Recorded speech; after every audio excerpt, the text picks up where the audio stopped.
Olá, pessoal! Preparados para a nossa última matéria de Poder Executivo? Vamos hoje falar dos auxiliares do Presidente da República e dos conselhos opinativos. Convido vocês para que tenham uma excelente aula junto comigo, que possa ser bem proveitosa para cada um de vocês. E depois a gente complementa na hora que a gente tem os nossos encontros no Teams. Nós já até havíamos falado dos ministros de Estado, que o Poder Executivo ele é composto pelo Presidente da República, Vice-Presidente da República e ministros de Estado. Quem são os ministros de Estado?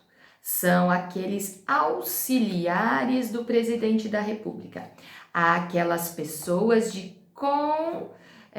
em que o presidente confia, pessoas de confiança do Presidente da República, que auxiliarão na condução da máquina pública, na condução e administração do país. Então, a pessoa do presidente, ele colocará, ele nomeará aqueles que vão lhe auxiliar na condução do país. Portanto, os ministros são escolhidos quando o presidente ingressa. A gente sabe que pode haver troca de pessoas em ministério, quando se acaba essa relação de confiança ou por algum problema político, podemos deixar de ser ministros de Estado. O fato é que não é por concurso, tá? O presidente vai nomear, é de livre nomeação e exoneração por parte do presidente da República, certo? O artigo 87, ele fala que os ministros são auxiliares do presidente, que nomeará e poderá exonerá-lo de acordo com a necessidade e conveniência, de acordo com a necessidade. E para que a pessoa seja ministro, quais são os requisitos? O artigo 87 fala que ele tem que ter nacionalidade brasileira e deve ser maior de 21 anos e estar em pleno gozo dos direitos políticos. Ou seja, ele tem que estar em condições apto para votar e ser votado. Não pode estar com os direitos políticos suspensos, nem ter perdido os direitos políticos. Quando a Constituição ela fala, isso nós estudamos lá em nacionalidade, nunca esqueçamos disso. Quando a Constituição ela fala brasileiro, nacionalidade brasileira, quer dizer que ela está falando de brasileiros natos e naturalizados, Porque quando fala brasileiro, nacionalidade brasileira, abrange tanto nato quanto naturalizado. Quem é que pode fazer a distinção? Somente a própria Constituição. Então, os ministros de Estado, em regra, a maioria deles pode ser brasileiro nato ou naturalizado. Existe uma única exceção, que é o ministro de Defesa. Ministro de Defesa Nacional, este obrigatoriamente deve ser brasileiro nato, porque estaremos falando de um ministro que vai ocupar um cargo que eventualmente precisará entrar em confronto com outros países. Portanto, ministro de Defesa, ele precisa ser brasileiro nato, tá? Então, a gente não pode esquecer isso. Os demais ministros, eles podem ser brasileiros naturalizados?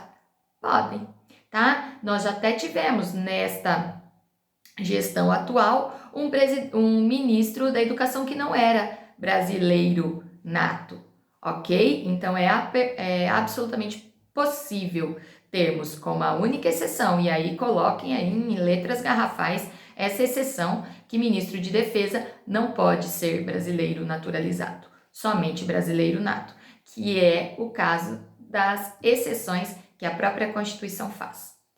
Em relação à idade, fala que ele tem que ser maior do que 21. Então, a Constituição ela só traz a idade mínima, não traz idade máxima para que a pessoa ocupe este cargo. Portanto, só devemos nos lembrar da idade mínima. A Constituição ela coloca uma idade mínima, mas não coloca uma idade máxima.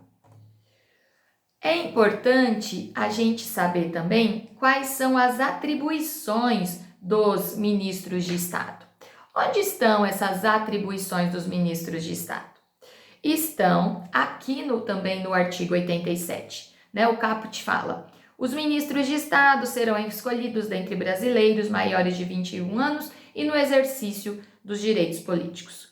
Compete ao ministro de Estado, além de outras atribuições estabelecidas nesta Constituição e na lei. Portanto, quando a gente lê o parágrafo único, a gente já entende que é um caso, que é um rol exemplificativo, porque na própria Constituição nós teremos outros lugares que pode ter e também em leis infraconstitucionais que permitem inserir novas atribuições aos ministros de Estado. E aí é bem interessante, né, vocês lerem todas as atribuições, aqui são 4 atribuições, mas uma coisa que a gente tem que saber, e é importante a gente falar, é a parte final do inciso 1. Vou ler todo o inciso 1 para a gente saber. Exercer a orientação, coordenação e supervisão dos órgãos e entidades da administração federal na área de sua competência. E referendar, essa é a parte final, tá, gente? Referendar os atos e decretos assinados pelo presidente da República, de acordo com as suas competências. Então, o presidente da República vai expedir um ato ou um decreto referente ao Ministério da Saúde, que nós estamos em plena pandemia, estamos nos deparando com várias situações em que o presidente precisa disciplinar assuntos referentes à saúde. Aqui a parte final do artigo, do inciso, diz que o ministro, né, o ministro que é daquela pasta, ou seja, no exemplo que eu estou dando, o ministro da Saúde deve referendar, o que é? Confirmar, concordar, tá? Colocar a sua assinatura. O ministro deve referendar os atos ou decretos praticados pelo presidente. Já houve muito questionamento sobre esse assunto, se todos os atos pertinentes a cada um dos ministérios, uma vez o presidente expedindo um determinado ato ou decreto, obrigatoriamente o ministro deveria referendar o ato. O que hoje o que foi julgado pelo STF? Qual é o posicionamento do STF hoje sobre este assunto? No material eu trago até o link do site do STF, tá, gente? Que é para vocês depois entrarem lá para darem uma olhada.